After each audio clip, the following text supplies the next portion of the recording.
ठिकाणी निवडून आलेले उमेदवार होते, परंतु आज अशी आपण परिस्थिती पाहतोय की भारतीय जनता पार्टी महायुती अमरावती जिल्ह्यामध्ये चित्र आहे.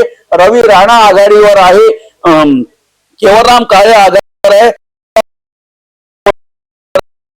मध्ये प्रताप अडसळ आघाडीवर आहे, अमरावती में लड़के नहीं है इस समय, अलीम पटेल आघाड़ी पर है जो आम्हाला कसं आहे ते स्टार्टिंग पासून सुरुवाती आघाडीवर म्हटलं अमरावतीमध्ये अलीम पटेल, तेच मी म्हटलं की दोन अपक्ष आघाडीवर आहे, म्हणजे वैज्ञानिक आणि अमरावती दोन ठिकाणी अपक्ष आघाडीवर आहे. आणि अमरावती जिल्ह्याच्या अमरावती शहराच्या एक रेकॉर्ड आपल्याला पाहायला मिळाला की अपक्ष उमेदवार पहिल्यांदा आपल्याला आघाडीवर पाहायला मिळाला. अमरावती शहराचा सुद्धा आपल्याला रेकॉर्ड या ठिकाणी आपल्याला पाहायला मिळाला.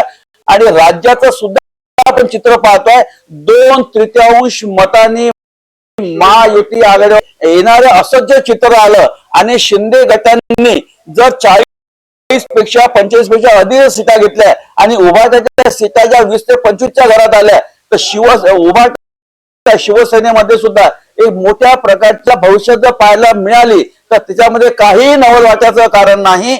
आणि असं जर चित्र राहिलं तर महाविकास आघाडीची जी पिछट आपण पाहतोय 127 वरून महाविकास आघाडी 58 ठिकाणी आघाडी दिसत आहे, तर महायुती 218 ठिकाणी आपल्याला आघाडीवर मिळत आहे.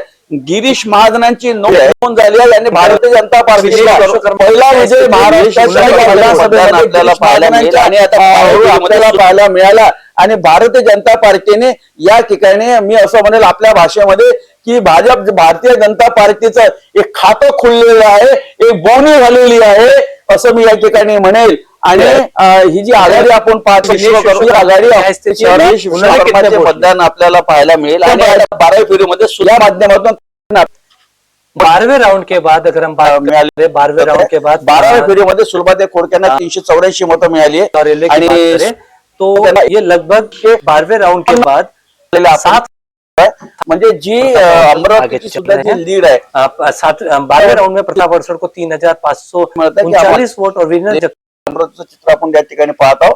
आणि खऱ्या अर्थानं जगदीश गुप्ता यांना 12व्या फेरीमध्ये 152 मतं मिळाली, तर अलीम पटेल यांना 6917 मताची आपण या ठिकाणी आपल्याला लीड मिळाली आपल्याला दिसत आहे. म्हणजे 12व्या फेरीचा विषय चालू आहे. आणि खऱ्या अर्थानं अमरावतीची जी लढत सुद्धा ही अतिशय 17व्या 18व्या फेरीपर्यंत आपल्याला चुरशीची पाहायला मिळेल अशामध्ये दोमत. और एक बड़ी खबर आ रही है अभी अमरावती में 13वीं राउंड के बाद के अगर देखे जाए तो अलीम पटेल 41,000